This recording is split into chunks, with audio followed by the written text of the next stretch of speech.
Hi, heathens! So today's video, I'm going to be doing a look in a, mini movie review. It was one I had watched and did not have the intention of reviewing, but I was surprised, and so I wanted to do a video. So it is, if you didn't see, Haunting of the Queen Mary. I think it came out in 2023, so it's not that old of a movie. It's not this year, but, you know. Anyway, and right off the bat, you know, I'm a little confused. The introduction for some of the characters is a little, but I'm going to give it a chance. There will be spoilers in this video, so just heads up if you don't want spoilers. And here, I'll give you one little spoiler. I enjoyed it. So, that being said, if you want to go watch it before I give you my opinions, it's on Hulu.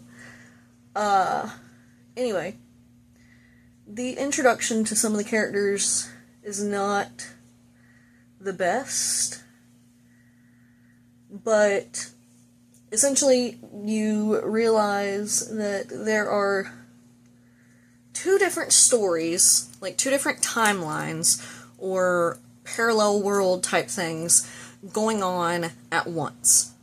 You have one that's taking place in like a previous era, not quite like 20s, 30s, but think more like Great Gatsby. So one current, one from that time era. The current one, you have a mom and her son, and then you meet boyfriend, husband, ex-boyfriend, ex-husband. I don't think they ever clarify, but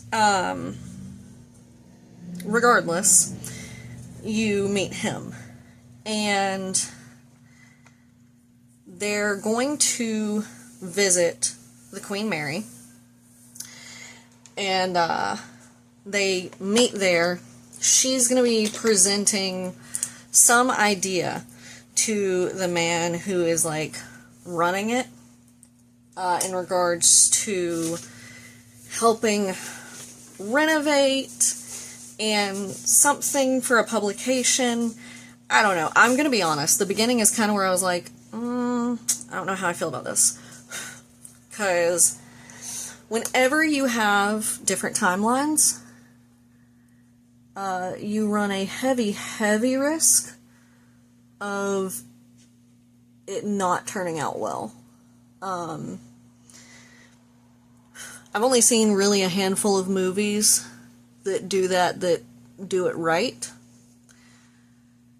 So I'm kind of only half paying attention at this point. But, I forgot, the very beginning of the movie, one of the parts is you open up to dead bodies in the closet, and they're, like, hacked up. And this is where I was like, I don't know if someone's hallucinating or not, because they're there, and then they're not there, but then that's timeline switching. Anyway, so you have this going on, and you have no idea why, but you see a man, like, wearing a mask on the bottom half of his face. And then in the current day, we've got lady meeting with the people on the Queen Mary, wanting to get them to agree to whatever she's trying to agree to, but they need access to parts of the boat that are not, like, part of the tour. So while she's dealing with him and trying to convince him to let them do this, the dad and the son, so the son is 8, and he is obsessed with photography. So he's got this big old camera that's literally half the size of him. And they go on the Queen Mary tour. Well, this is where our first little, I guess, glimpse of the timelines actually crossing is.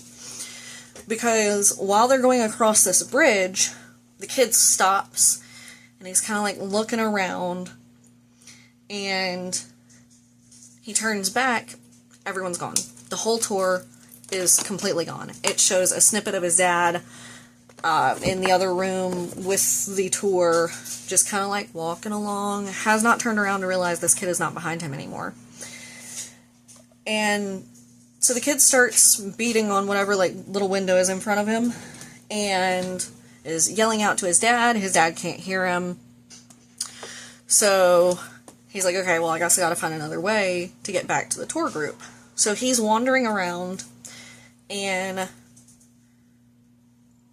goes to hide and like glimpses around this little plastic covered thing and sees a little girl. And this is the little girl from the other timeline. And he asks how old she is. She's also 8. And he says something like, does she need help? And when he turns back around, she's gone. So he's like, where'd you go? And starts looking for her, eventually wandering into the area with the pool. Because there's a pool on the boat. And so, sorry, not funny. So anyway, he goes in there and he's looking around the pool because at this point, like, there's very minimal water. It's nasty. It's black. And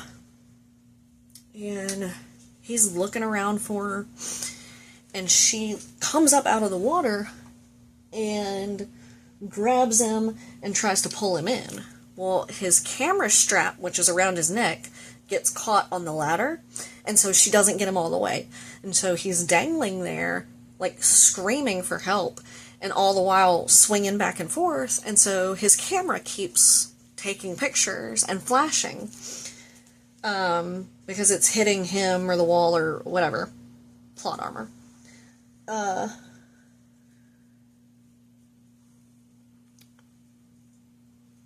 Sorry, I was trying to decide if I want to go across my nose. I think I do a little bit. And, anyway, so the girl reaches back up and, like, just jerks him. And it pulls him from his camera. So his camera is just left hanging there on the ladder. Okay, well, this is where Mom and Dad reconvene. And Dad has to explain that he lost the child and has no idea when or where. He was right there and then he wasn't.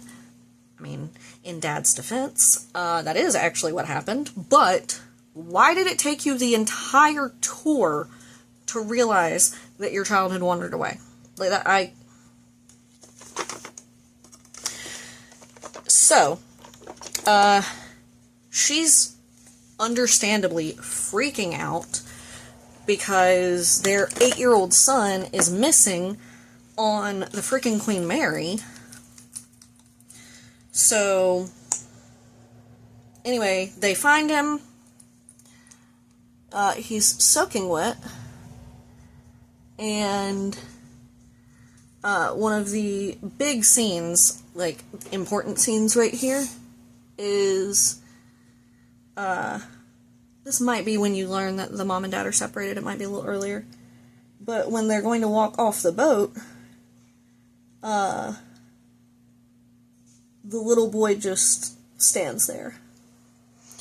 Now, I might be telling some of these items out of order from how they are in the movie, but it's because of where they connect in my brain.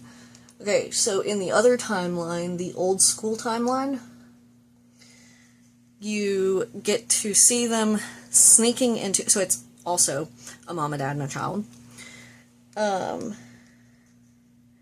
You get to how many times am I going to say you get to see them?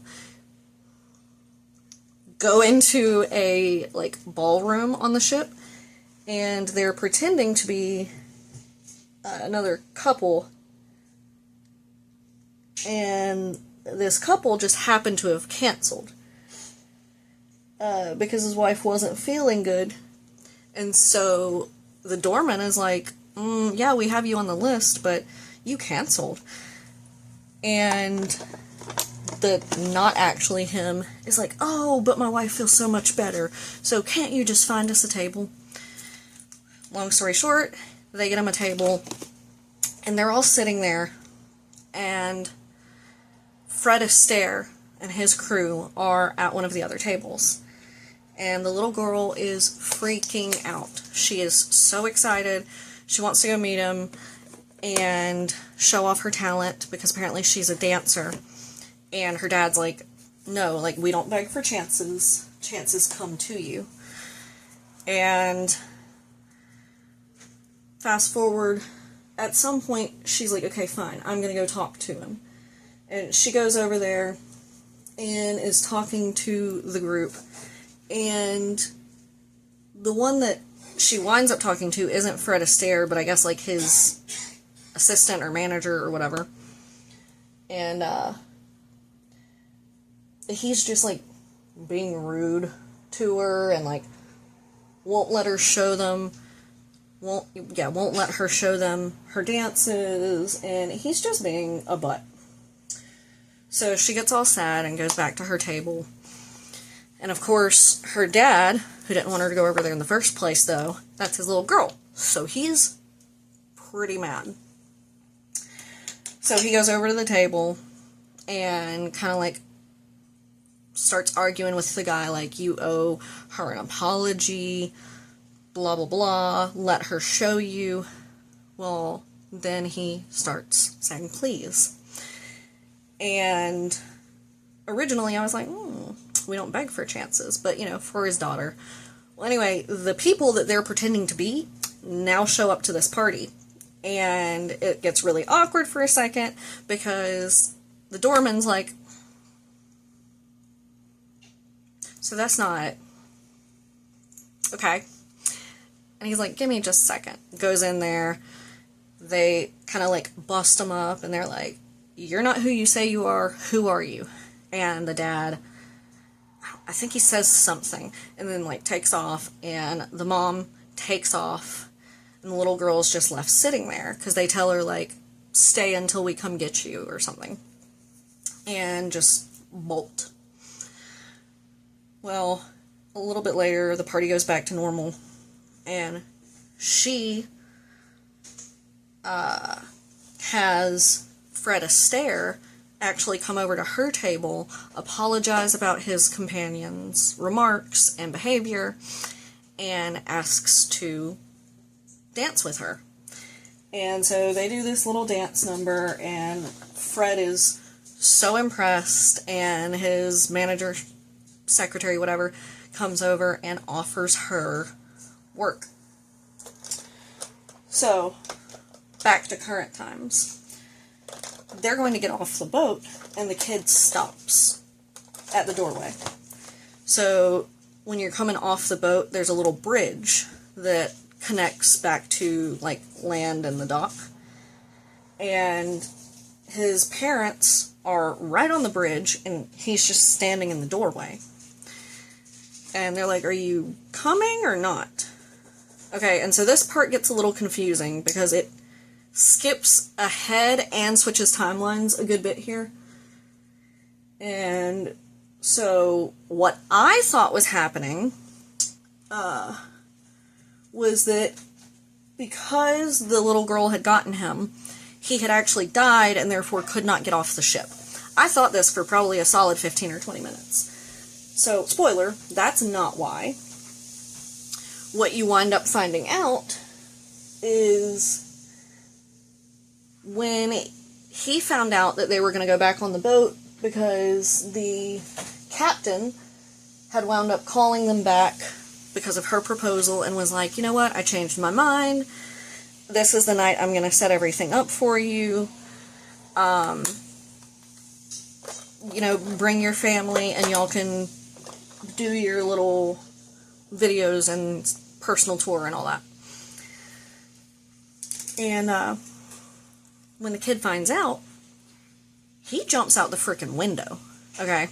And it's like raining and pouring, and he's like hanging on the windowsill, and the mom tries to help, and he drops. He's gone. So that's what you find out actually happened.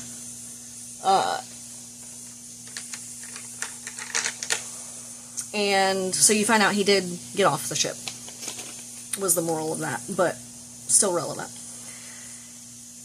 So she and Dad go back to the boat, and the captain's like, where's your kid? She's like, well, we didn't want to traumatize him because he really didn't want to come, so we had someone babysit him. And the captain's like, no, all of you have to be here. Like, why would you not bring him? And I'm gonna have to go darker on the eyes. Hold on.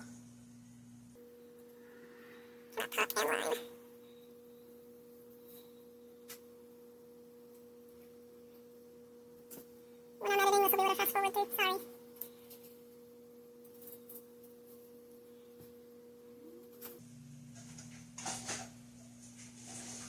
Okay. Now I'm just gonna leave the eyes and finish telling you the story. So she and the dad and the captain kind of go back and forth for a little bit, and she's like, look, you brought us here, we're not going home and then coming back a completely different day just so we can bring the kid. Obviously they're not going to tell him, they don't want to tell him that the son ran away. So finally the captain gives in, and he's like, all right, but you can't go past, I think it's floor M or 8 or something. Yes, I mix up letters and numbers sometimes. But they're like, okay, yeah, that's fine, we can do that. And what they're also there to look for, she keeps saying, my son's still here. And so now I'm even more confused, because I'm like, okay, well, did he stay and just his body somehow leave? Or was that like a nightmare she had, or a vision, or a flashback? So, flip back, other timeline, old timeline. Oh, I didn't even spray this.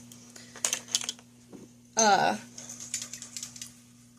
dad goes back to his like room on the ship and kind of gets into it with his wife. He's like dragging an axe behind him. He's already hit a few people with it. And she's like, what you doing? Long story short, he winds up killing her and then killing like 4 other people that happen to come in the door and are all like, what is happening right now? He kills them too. They all are in the closet. This is the beginning scene where everyone is dead in the closet. I'm missing something about the mom looks into a shower and sees slashed mom. 2 different moms, 2 different dads, by the way. These are not like their alternate timelines, completely different people. And the dad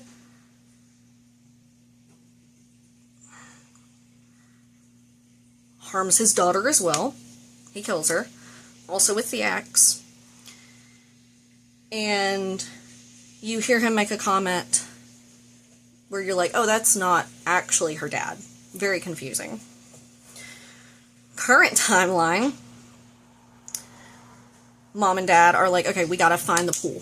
Like, clearly that's what happened. He was wet when we found him. Let's find the pool. His camera might be there, and if he's still on the ship, he might be there. Again, I'm like, what the hell are you talking about? So they find the pool. As they're smashing into the wall, because there's this giant picture over this part of the wall, they're smashing through the wall. The captain starts falling apart. So he's clearly connected to the ship in some capacity. they go in the pool, or the pool room, and they see his camera hanging from the ladder, and they go get it, and the mom's like, we have proof of whatever happened. They wind up meeting back up with the captain, because he does eventually, like, regenerate somehow. Editing Sunny popping in here, and if you've seen this movie, you are probably like, girl, hello, were you going to mention the main plot point? No, apparently I'm not. So they find out that there is a body buried in the ship. It used to be a thing for good luck, that their soul would, like, bond with the ship and watch over their crewmates or whatever. He is the one that took over old school dad and made him go on this, like, hunting spree. And he is the one that takes over the captain. So what happened is when the captain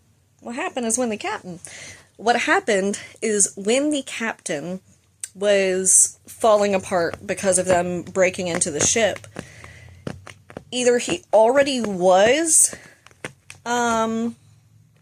the guy in the ship, I think his name was Corky, anyway, or he does die there, gets taken over by this spirit, and because he makes a reference that the other one had said, rude, earlier in the movie. So yeah, there's a whole, like, a dead guy running the ship, taking people over. That's, like, literally the concept of the movie, and somehow it just, when I was filming. So, yeah, back to the video. I don't know. And so we wind up meeting back up, and the captain's like, you know, you never were supposed to go down there, and blah, blah, blah, and bring me back the girl. Okay, so now we learn what happened.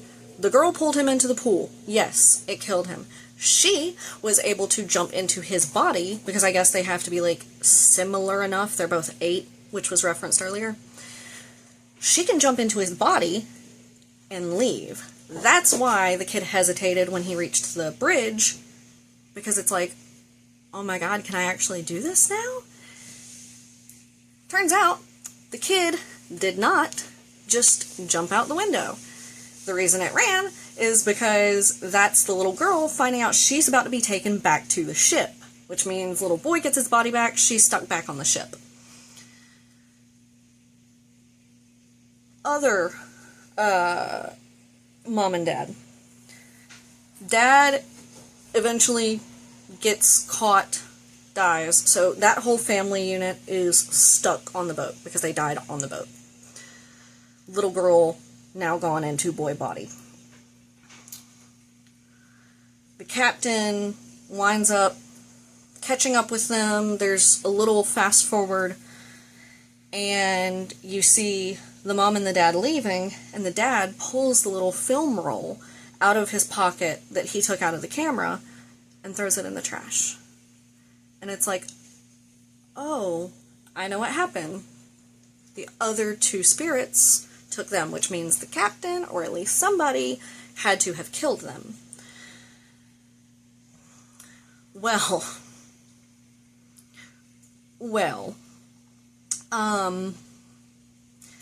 mom and dad leave, and they're in some vehicle leaving the Queen Mary, and I think they're being arrested because they had done all that inside the Queen Mary. And it's not funny. It's really bad. The mom is like, okay, so, like, we gotta go get the boy. Let's go pick him up. Who's gonna watch him? What's happening to him? And the other person's like, you don't remember? And, of course, she has no idea that the kid jumped out the window. She has no idea why they're there. They're probably under the impression, like the captain, that the kid's being watched by someone. And I was like, you don't remember? She's like, remember what? And it gives you the proper flashback which the kid is trying to go out the window, but then slips, cries for help. The mom tries to reach them. They fall, and they're no longer here. And so the mom just realizes they just did all that, killed 2 people to go be with their daughter, just to find out she's dead in the real world, and there's no getting her back. So the husband's just kind of sitting there, and the mom just starts this manic laughter, because that was it. That was all she had, and now she's just completely done. And then it ends. I don't...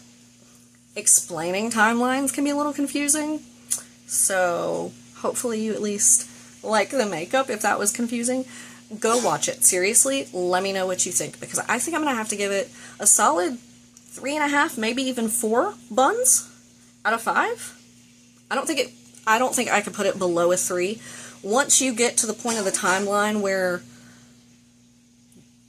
the current family comes back to the boat, the timelines are much less jumpy. They merge.